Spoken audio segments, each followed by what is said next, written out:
What's up, everybody? Welcome to y'all. It's good to be Welcome to back. y'all. Man, I missed it. I missed having people here, but I've missed being in this seat regardless. So it's good to be back. I like to see you, Taylor. It's good. We were just saying today a little while ago that we haven't been together other than in passing since before Christmas.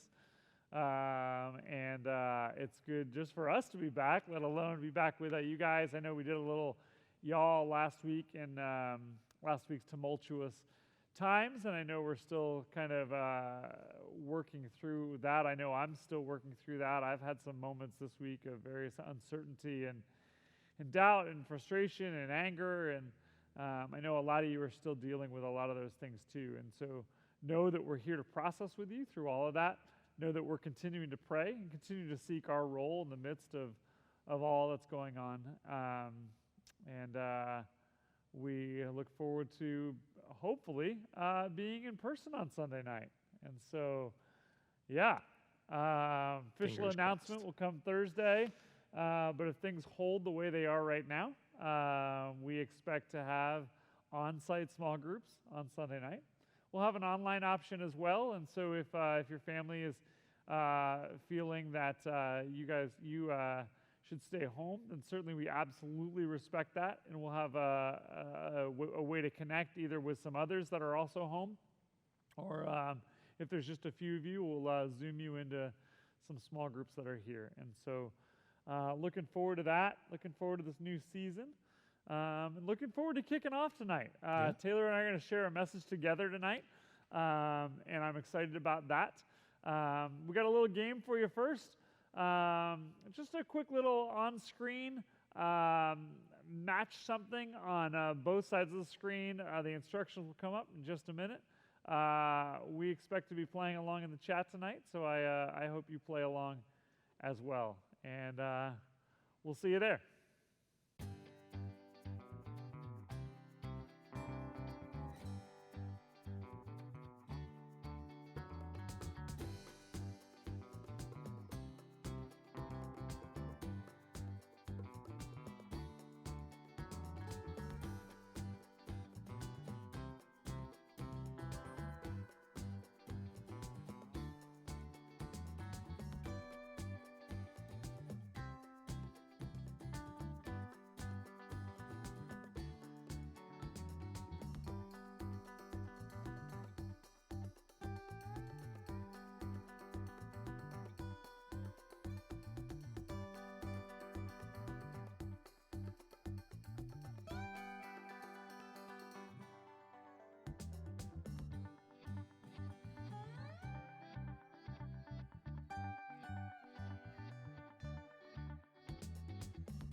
Thanks for playing along in the game with us. I know that first time through I didn't get that many correct, or at least very quickly. I had the luxury of the pause button as I was prepping the game.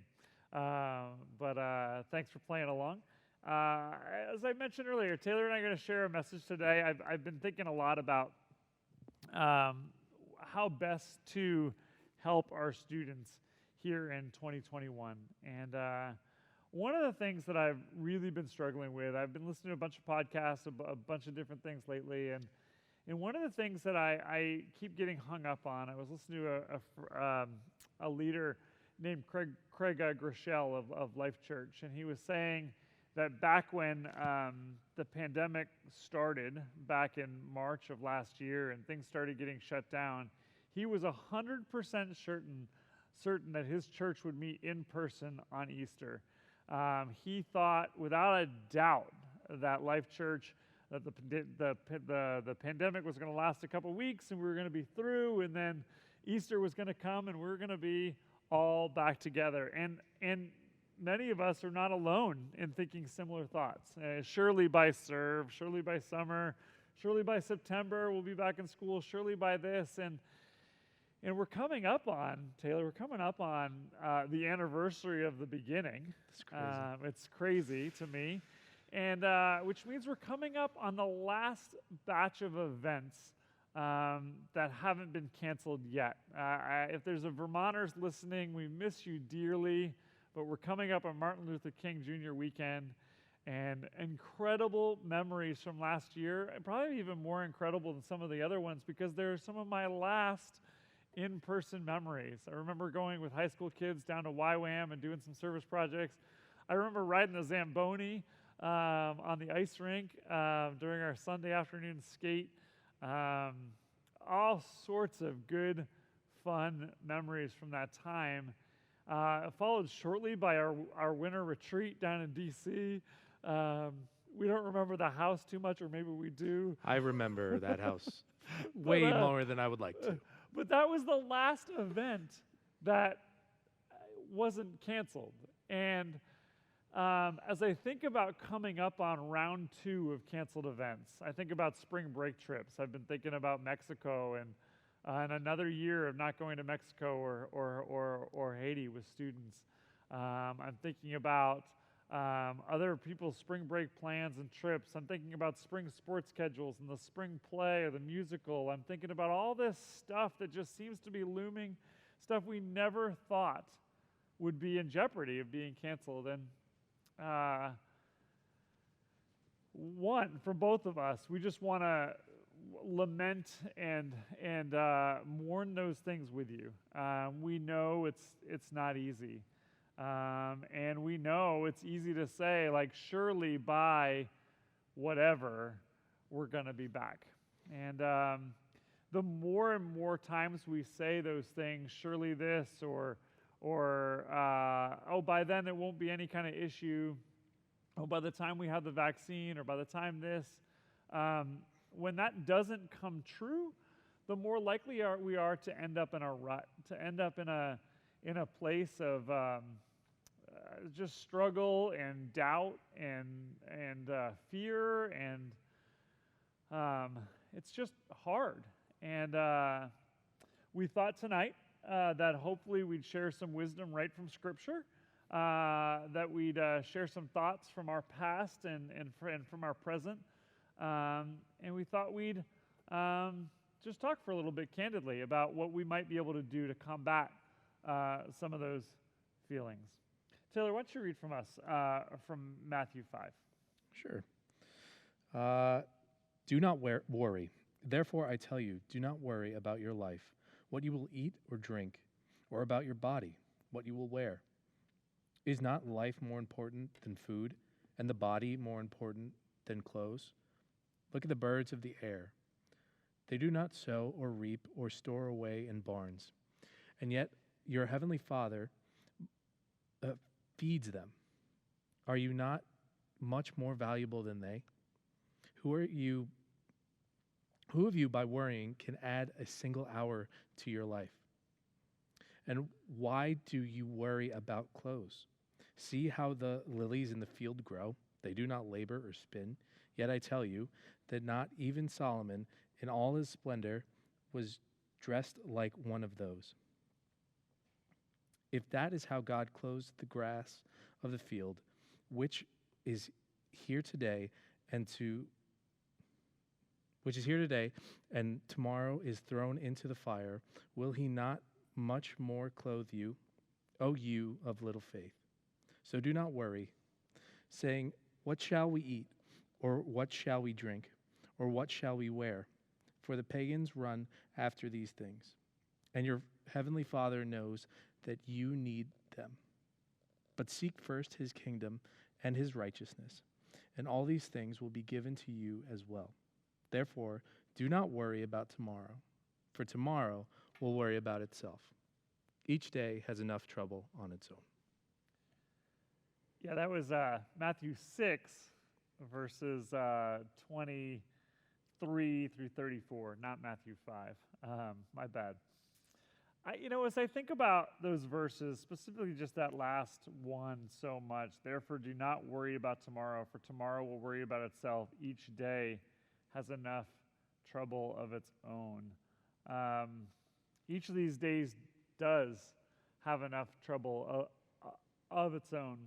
To take it out of COVID context for just a minute, I was saying to a friend the other day, I had gone on a hike on a rainy, cold day, and my friend said, why do you hike on rainy days? Like, why not just do something else? And I said to him, if I wait for clear, sunny Saturdays where the deserts have no plans, will I ever really hike at all? And the answer is no. That in order to make the best of my days, I feel that no matter what, I need to find a way to get into nature as often and as frequently as possible. And there's been many times in my life where I have not gone out in the rain or the cold or the something else. And as I've gotten older and maybe a little wiser, and I've gotten a little more experience, and maybe a little bit better gear perhaps, but I've learned to embrace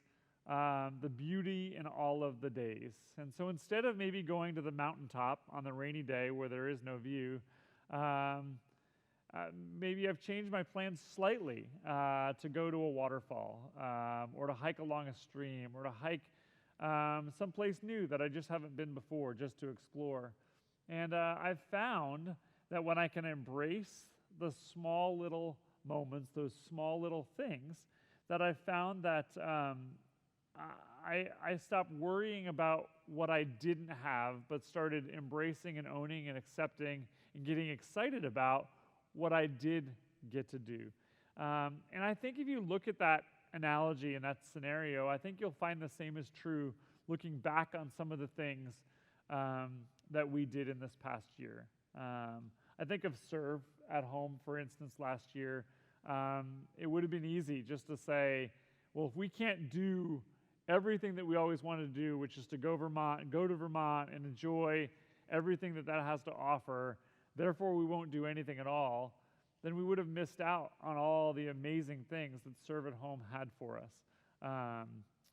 From serving locally in our own backyards, I was walking through Hoyser Park and still looking and admiring all the weeding and tree work that went in, to hearing stories about a group of our teenagers that went and raked leaves this fall for one of the women that we helped previously this summer that we met on Serve at Home. And there's so many stories that go back that we would have missed out on had we not taken the chance to embrace what was right in front of us.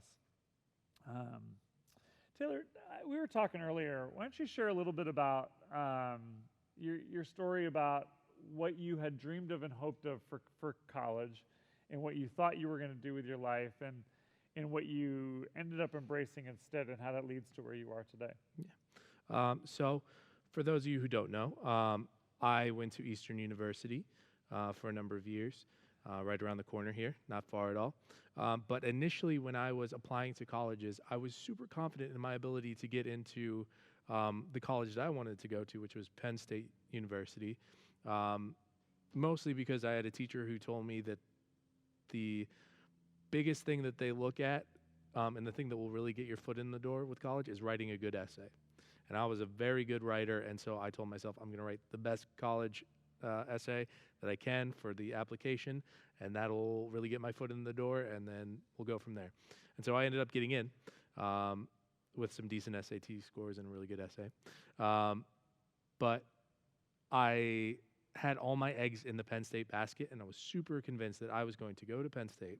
I was going to become an athletic trainer, and I was going to make a lot of money, and I was going to have a lot of fun in college because Penn State's kind of a party school, and I was kind of more my thing back in the high school days, and so those are kind of the habits that I was running with, and Lord knows that they were not good ones. But so anyway, I applied to Penn State, got into Penn State. I also applied to Montco because everybody applies to Montco. And so those were kind of the two schools that I applied to. And if I didn't get into Penn State, I kind of took that as a sign of, okay, I'll just go to Montco and burn 2 years and then go to Penn State once I have decent grades at Montco.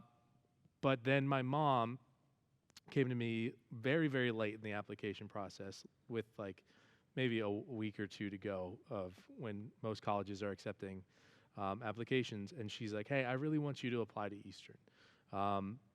She went there, so she was an alum, and she's like, I think it would be a really, really good opportunity. I just want to see if you get in. You don't have to go, but I just want to see if you get in.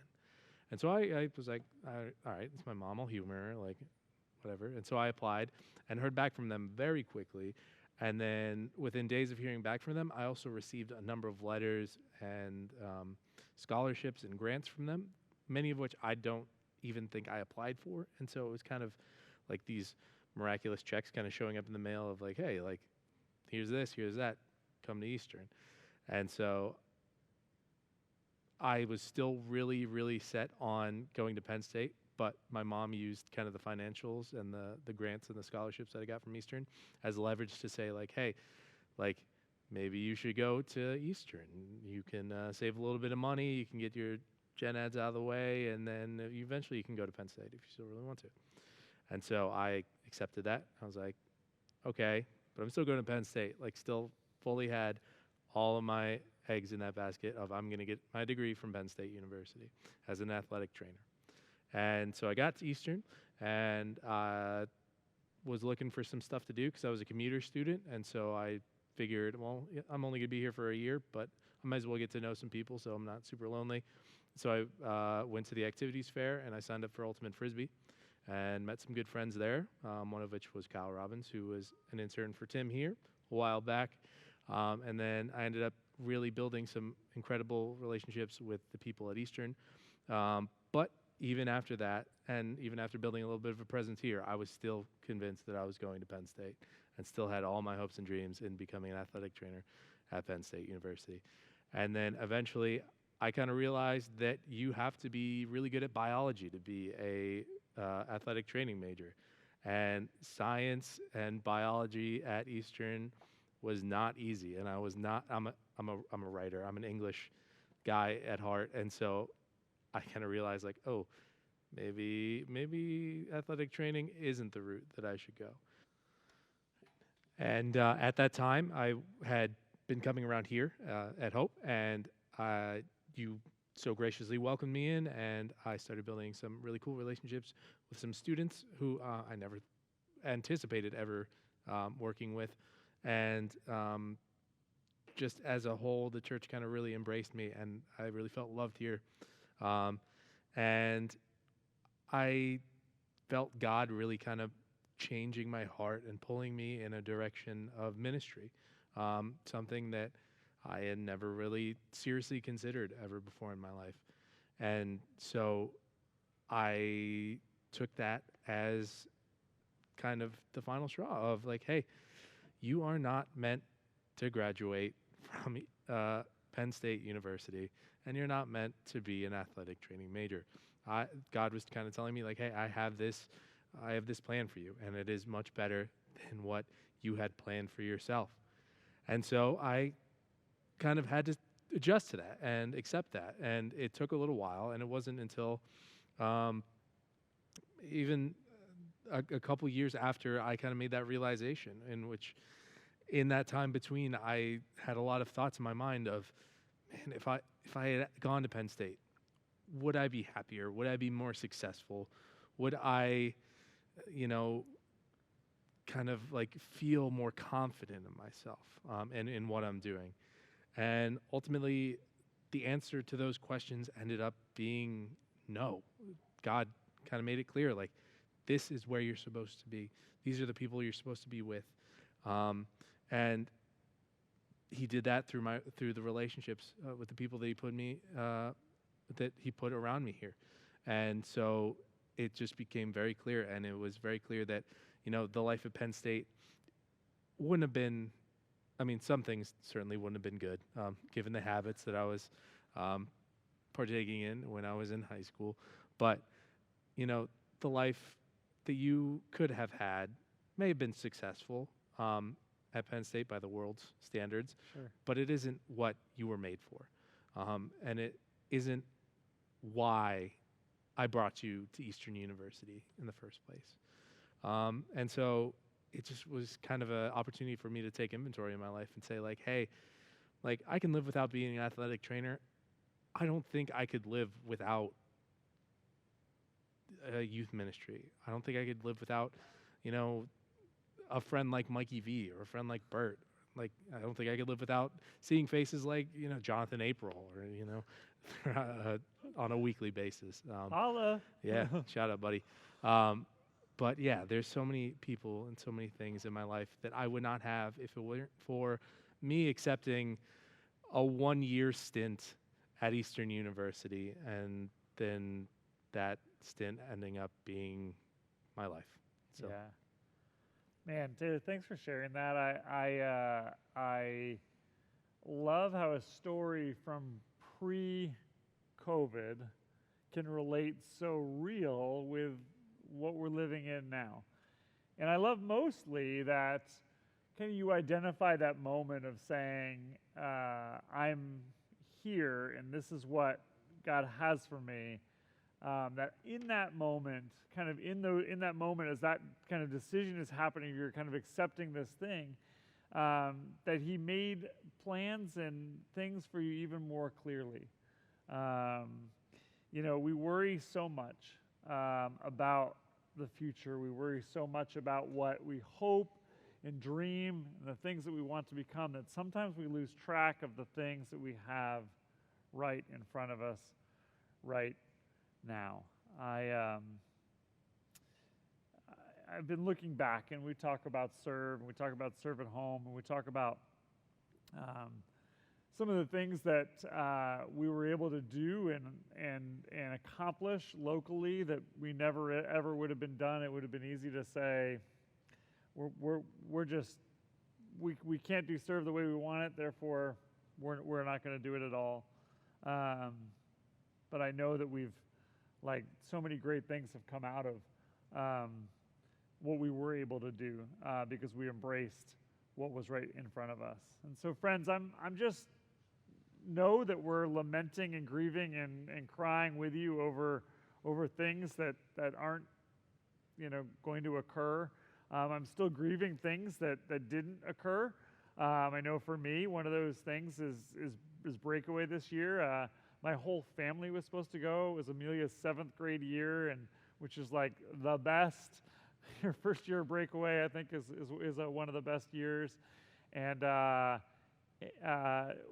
Ada was going to work in the kitchen, and Anna was going to come along on the photography team, and we're just stoked. And I'm still bummed that it didn't happen. But at the same time, I'm not letting it hang me up, right? I'm still embracing the things that I get to do as our whole family locally, and the hikes we've been able to do, and the little bits of travel inside Pennsylvania that we otherwise wouldn't have done, and free weekends and things that just have become really special to us. And I know that as I look forward at events that are happening, that there are things for you to grieve to.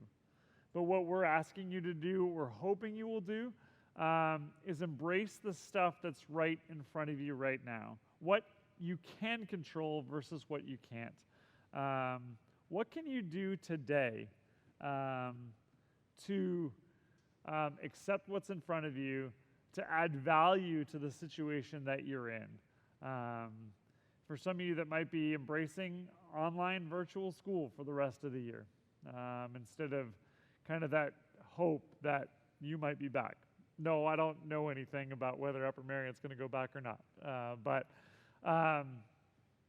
it could still at this point go either way. But instead of continuing to hope that it might, maybe it's time to embrace what is right now.